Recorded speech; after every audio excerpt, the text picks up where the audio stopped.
Sometimes the examiner would ask you to identify to which side the bone belongs to. First of all, look for the acetabulum and place it laterally, as you can see here.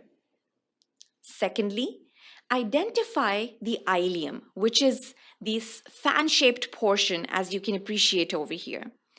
It should be lying above the acetabulum, which is this cup-like structure that we've already discussed.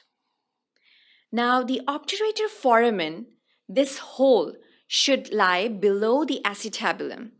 At the end, you can double check your answer by just considering that the pubis should come anteriorly. So remember these 3 simple steps and you can identify the side of the hip bone.